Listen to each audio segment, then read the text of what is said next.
Нежданные гости, наличие лицензии, договора с ресурсоснабжающей организацией, документы на землю, налоговый учет, проверка по всем статьям. Под прицелом все городские АЗС и АГЗС. Первая точка комиссии – газозаправочная станция по улице Картоева. Тут предприниматель вовремя позаботился о прозрачности своего бизнеса. Все необходимые документы в наличии. Незаконного подключения к электроэнергии нет.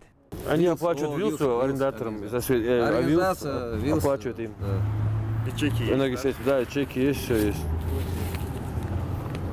Единственное нарекание – земля у владельца этой станции оформлена под производственную деятельность, а значит используется не по категории назначения. Надзорные органы попросили исправить эту ситуацию и выписали предписание владельцу, после чего отправились проверять следующий АЗС по улице Чеченская. Тут также не оставили без внимания ни один документ. Лицензия есть, налоги отчисляются вовремя, за электроэнергию платят исправно, а значит вопросов больше нет. Где же за январь 21 года платят? Сотрудники городской администрации, налоговые инспекторы, правоохранители, энергетики, технадзор. Каждый проверяет по своему направлению, чтобы вывести теневых бизнесменов и недобросовестных предпринимателей на чистую воду. При проверке комиссия сталкивается с одной частой проблемой. На месте не бывает самих владельцев, лишь обслуживающий персонал. А потому те, в свою очередь, переводят стрелки. Но ревизоры слишком настойчивы, поэтому начинают общаться по телефону. К примеру, на этой АГЗС не нашли лицензию.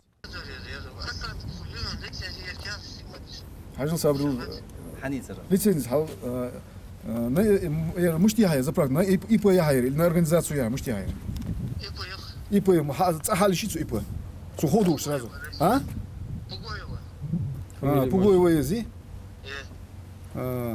Пугоева рейсханы вош лицензии Пугоева рейсхан, но именно лицензия это адресатными лицензии.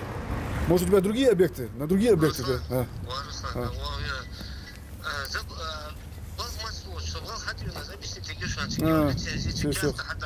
Лицензия жуир, именно у вас брака не хатсон. Ты трусу, а мало херсон. Все, давай. По этому факту проведут проверку. Эта станция новая, поэтому владелец обещал явиться в надзорную службу с пакетом документов в ближайшее время. Все эти меры предприняты, чтобы нелегальные бизнесмены не наносили урон экономике республики, потребляя незаконные ресурсы и не оплачивая вовремя налоги. Ведь многие предприниматели порой даже не отображают реальные доходы от бизнеса и число трудоустроенных граждан. Отсюда налогов в бюджет республики поступает меньше, а уровень безработицы по-прежнему остается высокий. Выявленные лица были привлечены к административной ответственности по статьям 14.1 и 14.5 КоАП РФ. По статье 14.5 у нас предусмотрены штрафы в размере от 10 до 40 тысяч рублей, а по статье 14.1 это всего 500 рублей. Массовые проверки в республике начались по поручению главы Ингушетии. В середине января Махмуд Али Калиматов провел расширенное совещание, где обсуждалось увеличение налоговой базы республики и хищение ресурсов недобросовестными предпринимателями. Зачастую крупные предприятия подключаются к линиям газоэлектропередачи незаконно, либо не отображают реальные объемы потребления, что опять же бьет по экономике региона. А знаете самое страшное, что? Откуда у нас долги-то за электроэнергию? В одной части только. А вот эти вот заправки, сколько процентов? Сейчас подтвердили 80, только 80 заправок подтвердили заключенные договора с энергетикой. Вот представь себе, заправки у нас, а было месяц назад 20% всего. То есть у нас работают заправки более сотни, а договора заключены. То есть они просто подсоединяются к школе, к больнице, я не знаю куда.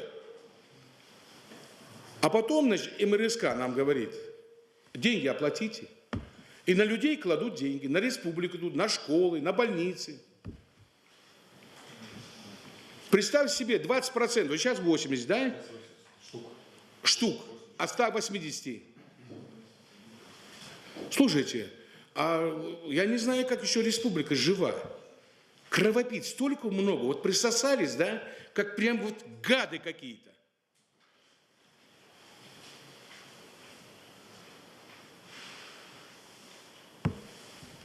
Мэр города, района, села должен Вот прям каждое помещение пройти и посмотреть.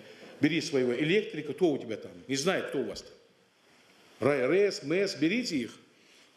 Школа. Ну, представь себе, сколько электроэнергии они сидят. Это бизнес. Нормально, да, устроились? Подключаются и сидят. Всего в Ингушетии, по словам энергетиков, 140 АЗС и АГЗС. После поручения главы проверку прошли 134 станции. В отношении 6 потребителей составлен акт. И их проверить не удалось из-за отсутствия на месте владельцев. Но так это не оставят.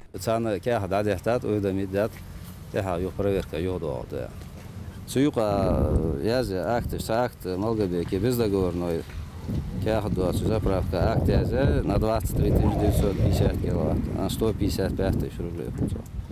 И безучетный акт то есть на 10 800 киловатт 81 тысяч рублей.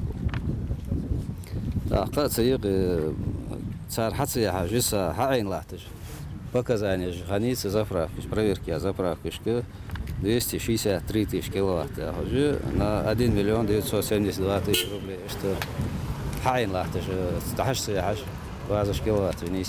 это не первый и далеко не последний рейд. Ситуация находится на контроле у главы Ингушетии. А значит, просто так воровать ресурсы, оставаться в тени у бизнесменов не получится.